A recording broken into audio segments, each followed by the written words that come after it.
13th of July, a gas pipeline was blown up 3,000 kilometers from Moscow. Western Siberia is under attack. Wow. Holy shit. Friends, the SBU carried out the Special Operation Web 2. The last submarine of the Black Sea Fleet has been damaged. The SBU and the armed forces of Ukraine continue the web operation. Maybe a factory? A factory? Take a look at what's there. We're screwed. God, SBU, don't stop! Ukraine is striking the Black Sea Fleet, the Pacific Fleet, oil refineries, and military airfields. An oil refinery is burning in Russian Kyiv. A drone just hit the Lukoil facility in Kyiv. Damn, it's huge. Look, it's going over there, what? A massive ship. Russian attacks have now begun on all of Russia's major Northern Pacific and Black Sea fleets. The SBU and the Ukrainian armed forces are attacking military airfields, nuclear submarines, and the Russian Navy. Everything is on fire. Even the ocean is sinking for us. There he goes again, look.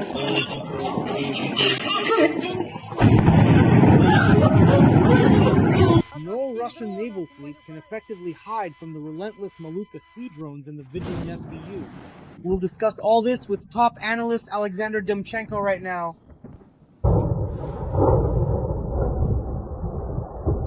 About yourself.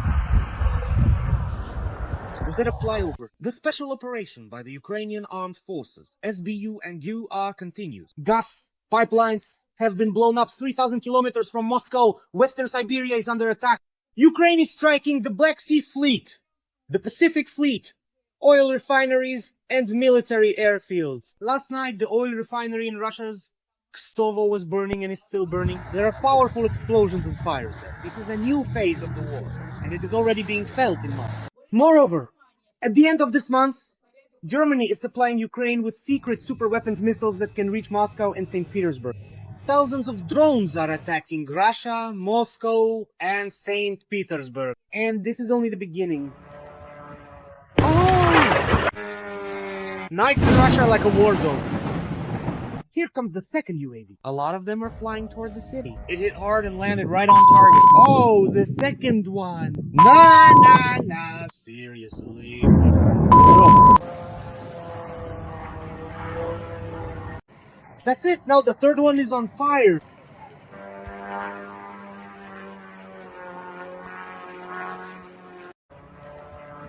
Oh! We have analyst Alexander Demchenko here with us. Sasha, hello. Hello, Dasha. Hello, everyone. Sasha, so here are the top news stories. The Germans said that the missiles will arrive any day now and will be able to strike Moscow and St. Petersburg. A gas pipeline in Siberia has been blown up, and submarines have been attacked. I read them, and the most interesting news, the one I liked, a symbolic collapse, the Admiral Kuznetsov, Russia's only aircraft carrier, might be decommissioned and scrapped. What do you think? I'll say that the catastrophe is only just beginning. We're at the very start of this path. For Putin, of course, August will be a black month, and absolutely black. I told you last time that August would be the end for him. He's done for. Just look at what's happening. In just a few days, the situation has changed dramatically. The New York Times got their headline right. The cover says it all. Putin ruined everything. Putin screwed up and made a mess for himself. You see, in the Kremlin, in the portable toilet, what am I trying to say? That, of course, there will now be massive attacks on Russia and especially on Moscow. Ukraine will get those missiles and there will be strikes. But most importantly, Dasha, most likely Trump, who has decided to expropriate an extra $5 billion from Putin. Just now, news came in that he plans to seize Putin's frozen assets. And Trump will start and Europe will follow. There are 300 billion in Europe.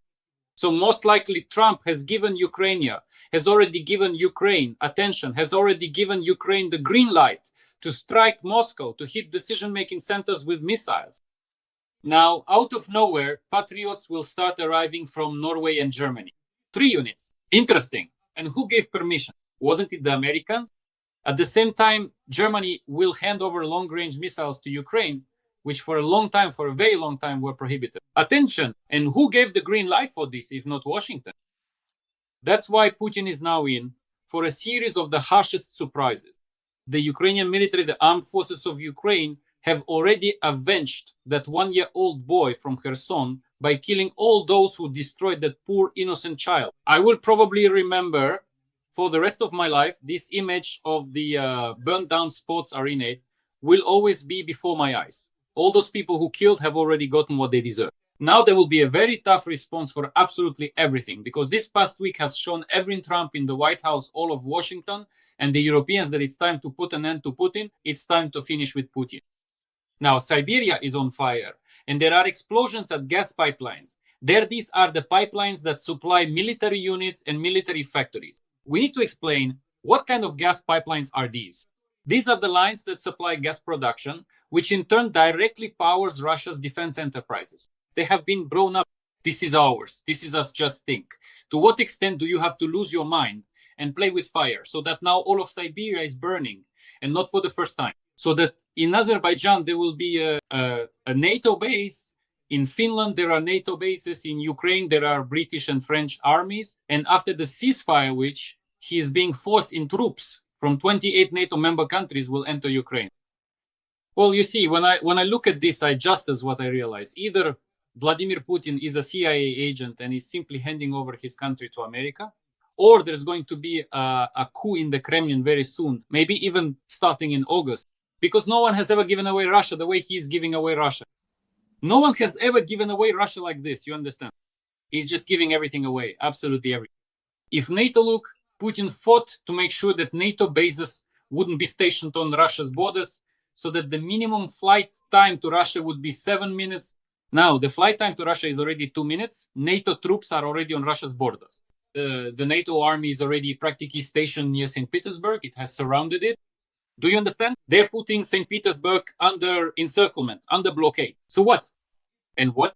So I think that in August, we're facing not only the collapse of the Russian Federation's economy, the beginning of a major economic crisis, we're facing not only Trump's rampage, who will force Putin to bend over into a very indecent and unpleasant position, bent in half into the Zhou pose, but we're also facing a political catastrophe and a crisis in the Russian Federation.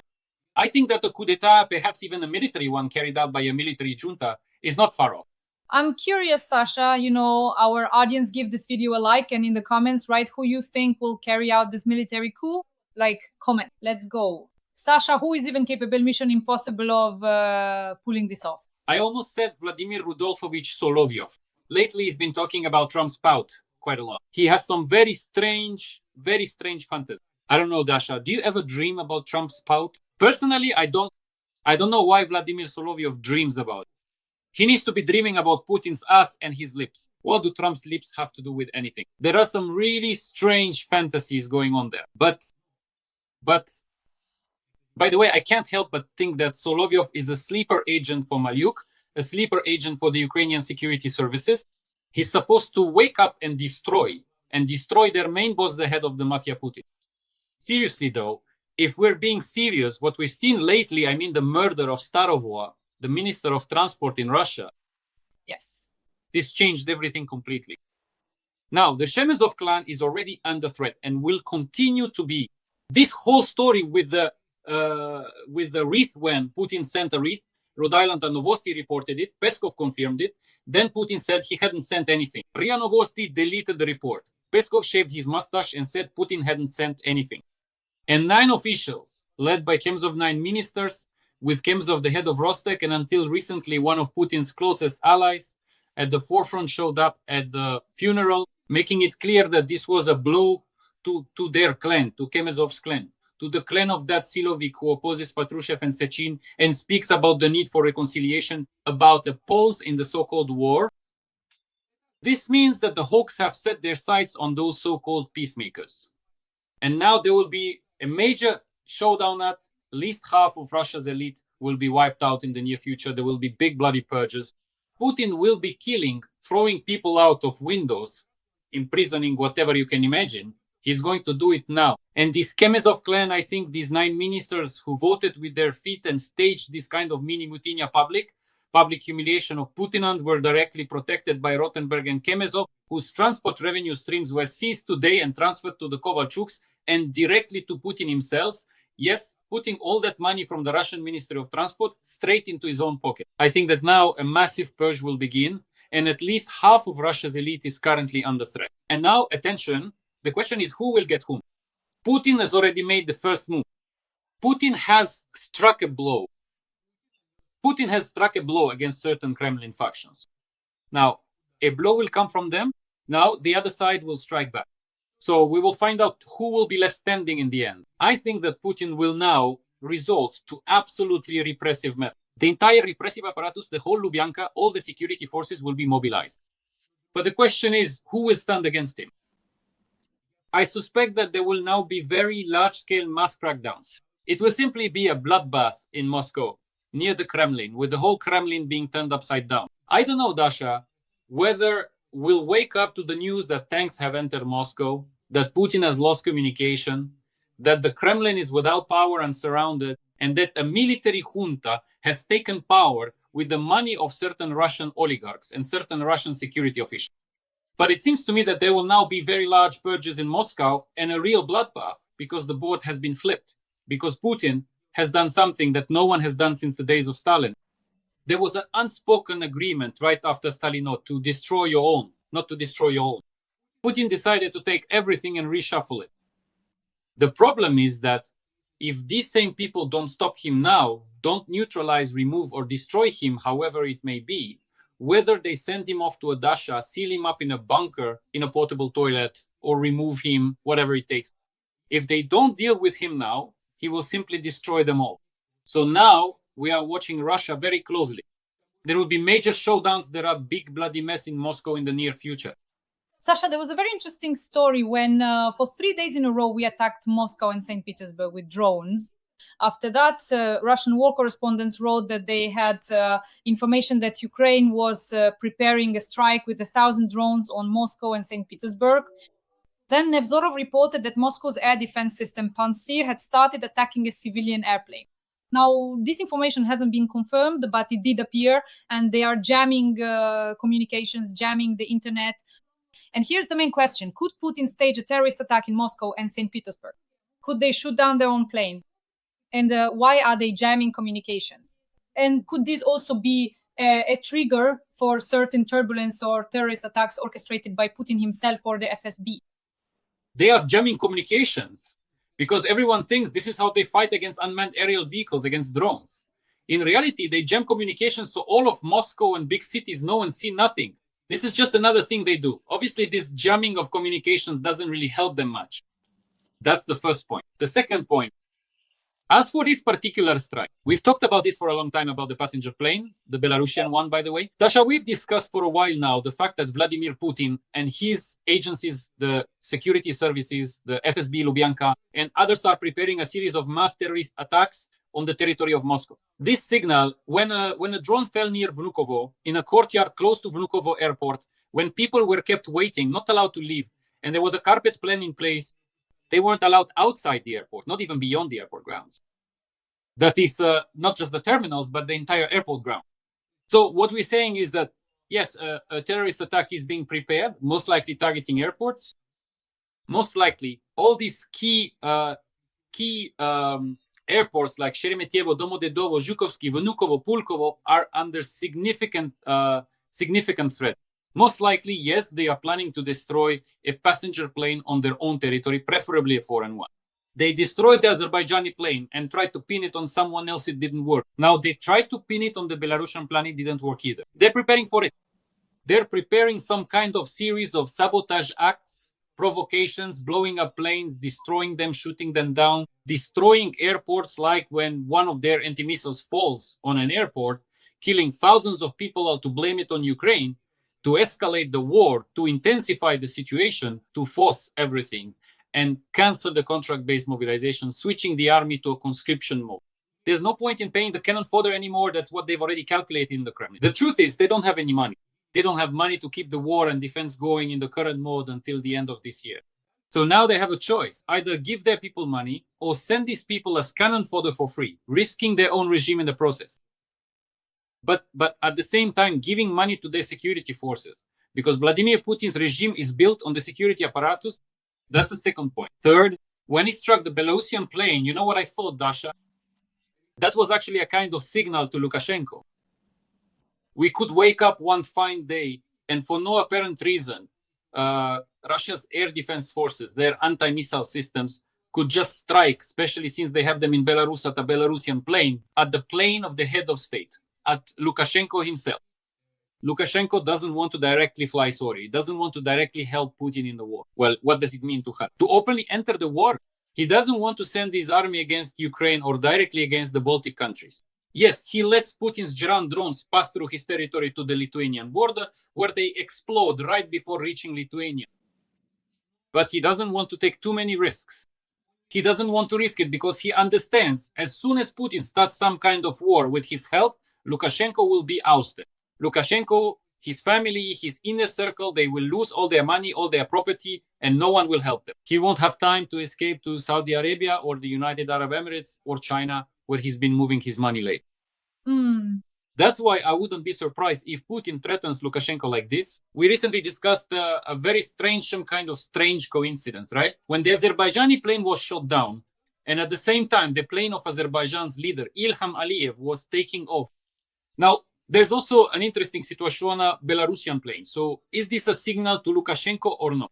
Basically, is it a signal that says you have a plane too, I can shoot it down, so are you going to join me in the war or not? This is really interesting. Moreover, I thought that Lukashenko, just like everyone else, like Shoigu, like Gerasimov, like Patrushev, who was removed, like Kadyrov, whose situation is unclear, whether he was poisoned or just fell ill like that. Like, for example, General Surovikin, who had all his kidneys, his liver, his lungs beaten, his ribs broken, and was sent to Africa. Then his wife barely managed to save him from the basements. And so on down the list, General Spartak. All those people who were involved in the Prigozhin affair have in one way or another been disposed of. Shoigu, for example, is now under threat after Surovikin. I think he will be next, or General Gerasimov will be next. One of them would be publicly executed in the near future. But all those people who were involved in the Prigozhin affair in one way or another, whether on the opposing side or supporting Prigozhin, they have all been disposed of, neutralized in one way or another. Only Lukashenko remains.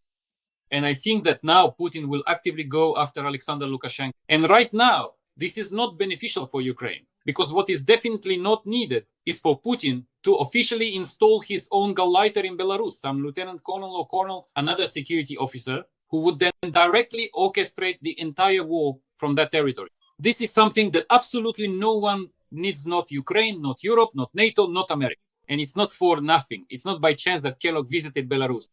It's not by chance that he held talks with Lukashenko. Most likely, they are trying to dissuade Lukashenko from siding with Vladimir Putin and China. And finally, regarding drones, everyone missed an important piece of news. I believe this is actually the most important news of the week. The US Secretary of Defense, Pete Hegseth, made a statement. He recorded a video. The video was widely circulated. Pete Hegseth and a drone flying nearby. I saw it, yes. You saw it, right? Everyone was laughing, but the most important thing wasn't what was shown, but what he actually said. So what did the US Secretary of Defense say? First, the US will be the world's key country, the most powerful country when it comes to drones. The US is becoming a drone nation.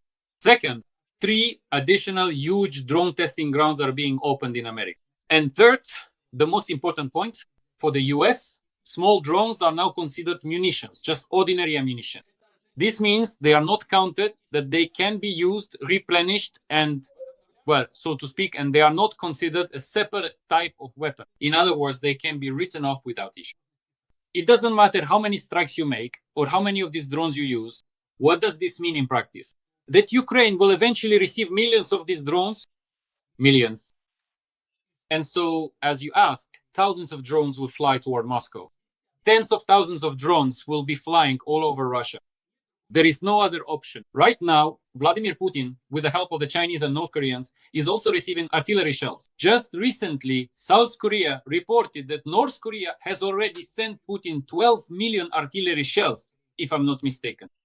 China is building a factory in the Khabarovsk region, or I think they've already built it, for drone production. Thousands of drones, right? So right now, there's no other option but to send these drones to Ukraine, to make it the most powerful drone country in America, in the Americas. And to give Ukraine the opportunity to test out modern new American technologies on Russia. So I think Ukraine will get everything it needs, not just long-range missiles, but also drones. And Moscow, of course, will be ablaze. Moscow and all the other key centers, including decision-making centers. Dear audience, top analyst Dasha Demchenko and I work together twice a week on Tuesdays and Sundays. Our format is Dasha plus Sasha, Sasha plus Dasha. Let us know in the comments what you think about our tandem. Subscribe to my YouTube channel, subscribe to Dmitry Gordon's YouTube channel where Alexander Demchenko appears, and let us know in the comments what you personally expect from the drone and missile war. A very important topic that I would like to focus on, Sasha, is that the US is no longer restricting strikes, and that Germany has officially confirmed that starting in July, Ukraine will receive long-range missiles capable of destroying airfields, headquarters, and depots on Russian territory. Right now, for example, an oil refinery in the Krasnodar region has been blown up. A gas pipeline in Khanty-Mansi Autonomous Okrug, the Black Sea and Pacific fleets have been attacked, and the Admiral Kuznetsov is being scrapped. When we talk about this, Ukraine is now gaining an advantage, especially considering what Trump said on Monday. I will make a decision that will bring defeat to Russia. He hinted at this. What do you think? I think the boat has been flipped over. When the Chancellor of Germany says that the time for diplomacy is over, it means they've bet on war. They're ready to fight. That is, for the first time in the past 6 months, actually, I would say in the past 3.5 years. Because for 3.5 years, the bet was on containing Russia. They thought they could come to an agreement with Putin, persuade him, appease him, and conduct some parallel negotiation. There were different iterations. Biden had his own approach. Trump had his own. Each had their own format. The Europeans, it's unclear what they were thinking all this time. But now the bet has been placed on war. They are ready to encircle Putin, to twist him up like a ball, right? That's why things are going to get very tough for Putin now. And it's not for nothing that Lavrov requested urgent talks with Rubio. It's not for nothing that they had 2 conversations on the sidelines of ASEAN in Malaysia. It's not for nothing that Putin has minimized strikes on Ukraine. It's not for nothing that Kyiv Kellogg is going directly to Kyiv and, according to some reports, will be in Kyiv for a whole week. In other words, we're seeing a completely different reaction. Well, because everyone is fed up with Putin. Because when you brazenly, on US Independence Day, slap the American president in the face with his own soiled underwear, just expect that tons of piss will be poured right back in your face. That's all there is to it. That's exactly what we've just seen. And that's exactly what we are going to witness in the near future. No one is going to stand on ceremony with Putin anymore. As for the Admiral Kuznetsov, that was the only Russian aircraft carrier, and it was under repair for an absurdly long number of years. And in Russia, they honestly admitted, we are not capable of repairing it. Why can't they repair it? Here's the question. No spare parts, no capabilities, no professional engineers all eaten up by sanctions. Most notably, no money. There's no money for those outrageously expensive aircraft carriers. But what about those plans to build several aircraft carriers, carrier groups, to catch up with America? And what about all that talk that supposedly we're outpacing China? Let's go ahead and get ourselves some carrier groups. There will be no more carrier groups in Russia, and there will be no more aircraft carriers in Russia. You'll be fighting with barges. That's it. You'll be hauling watermelons on those barges. There won't be anything else. Nothing. Everything is being scrapped. Everything is being scrapped. Yes, if it weren't for the Chinese, North Koreans, and Iranians, Russia would have long since been brought to its knees and begging for mercy. Well, maybe not begging for mercy, but in any case, to be serious, it would have gone and signed a peace agreement.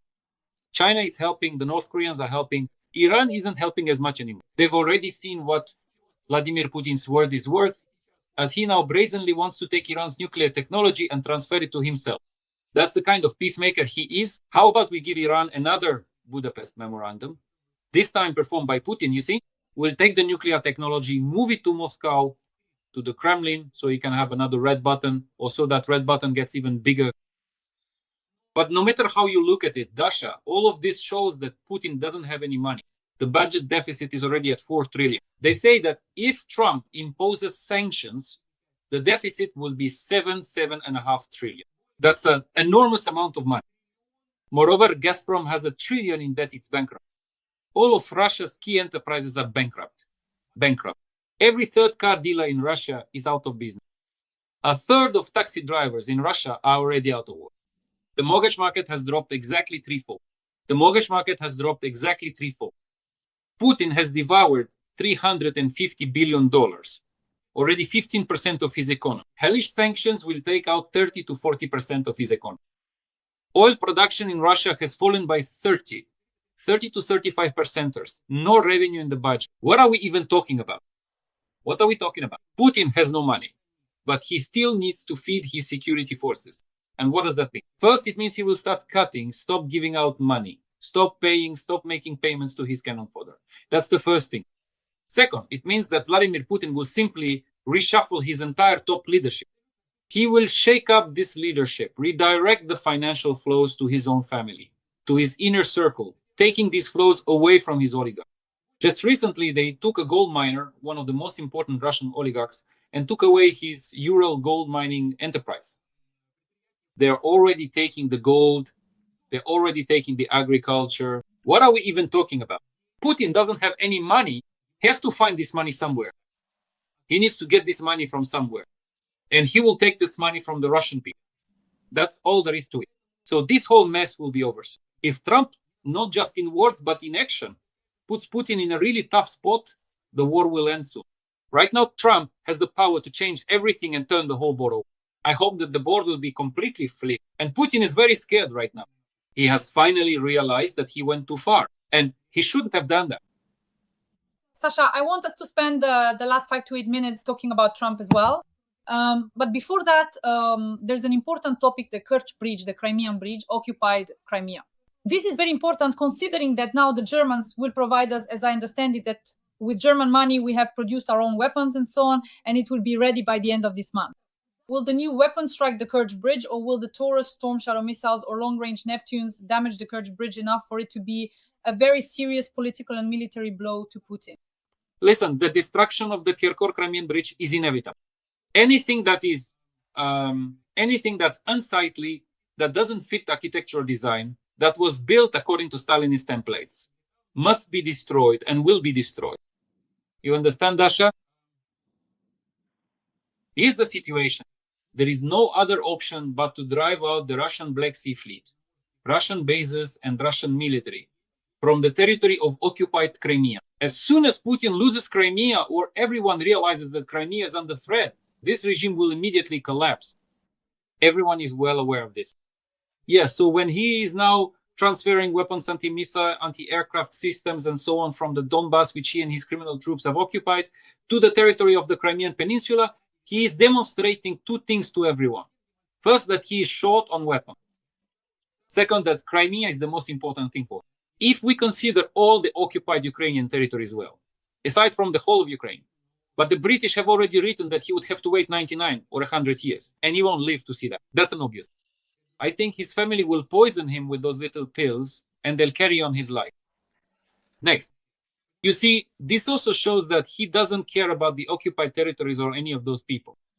He's willing to sacrifice those people in Donbass and so on, in all the occupied territories of Ukraine, just to keep Crimea. And the strike on Crimea and the strike on that bridge, these are absolutely inevitable things. The bridge will fall. The bridge will be destroyed. Maluk is already sitting there. Last time, he was counting. We discussed this with you. 200, 400 kilograms of explosives. Well, fine. They calculated it. 400 didn't work. So it'll be 10,000 tons. That's all there is to it. All of them already have plans there. None of this is happening by accident. Have you noticed that not a single Western representative from Washington to Brussels to London has said anything about the Crimean Bridge, the explosions, the strikes on Crimea, and so on? This means that everyone is in agreement on everything. There are no more prohibitions. All restrictions have been lifted. There will be strikes. German missiles, French missiles, British missiles, and American missiles. Everything will go forward. They'll strike the occupied territories, the Kerch Bridge, and Moscow. Everything, every place where decisions are made, where strikes are launched, will be burned. There is no other option here. And Vladimir Putin is to blame for this. This is what Russian officials and Russian citizens need to understand. Vladimir Putin is the reason for all of this. And the New York Times is absolutely right when it wrote, Putin ruined everything. The good times are over. There is no more romance, no more honeymoon, or whatever you want to call it. No more. The bride has left. For Putin, this is where it all ends. So the question is, who exactly is the bride in this tandem? Sasha, let's clarify Trump or Putin. Well, Trump acted like the bride for quite a while. But then, apparently, he decided to switch roles a bit. Now, yes, now Putin is left without the traitor, not the bride. You see? So a few words about the bride Trump. So tomorrow, Monday, Trump will be making a statement. Very important information indeed. Keith Kellogg will be in Kyiv all this week. And now the question, will Putin attack Kyiv while Keith Kellogg is in Ukraine? Will Putin attack Ukraine, Masyanov, to show Trump's bride that he meant him? And then what? How might Trump react? This is very interesting and very important. Sasha, the floor is yours. Dasha, as we're speaking right now, I don't know how Trump will react. I don't know if Putin will start shooting while Kellogg is in Kyiv. I hope not. Because if he's insane and if he wants Trump to twist his arm, well, to strike against the backdrop of Trump's speech, if he does it again, meaning if he did it on the 4th of July, he could do it again, but that would be his last strike. He'll have his last laugh and his last moment of ecstasy. Understand? This will be the last time Putin smiles. Because after that, Trump, if there were any escape routes left, no one will be holding anyone back anymore. Neither Trump will restrain Congress, nor Congress will restrain Trump. But right now, the most important news just came in while we were talking. The SBU has eliminated the killers who murdered the security service colonel in Kyiv. The individuals resisted, offered armed resistance, fired shots, had grenades on them. They were neutralized and eliminated. I don't know, Dasha, what ultimatum Trump will present to Vladimir Putin. I don't know what will happen on the 14th.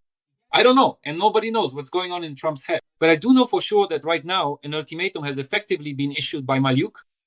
And I understand that there will now be a very tough response from Malyuk, from the SBU, from Ukrainian special services, from Ukrainian intelligence for this murder, for the killing of the 1-year-old boy in Kherson, and for the strike on the maternity hospital in Kharkiv.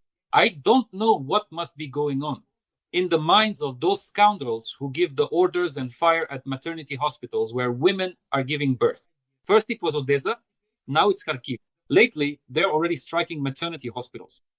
So everything will be answered for 11 hours of strikes on Kyiv, for Lutsk, for Lviv, and so on down the list. There will be a major response. No one is going to tolerate this anymore. We've discussed for a long time whether there would be a Web 2.0. I don't know if there will be a Web 2.0, but it's more likely now that there will be a very tough strike, a harsh response against Moscow, against decision-making center. I think that Malyuk has, in fact, just now, before our eyes, delivered his ultimatum. And I think that Trump will deliver his own ultimatum on the 14th. And frankly, whether Trump says something or not, it doesn't really matter to us. It's not that we don't need it, it just doesn't make any difference. I wish everyone good health.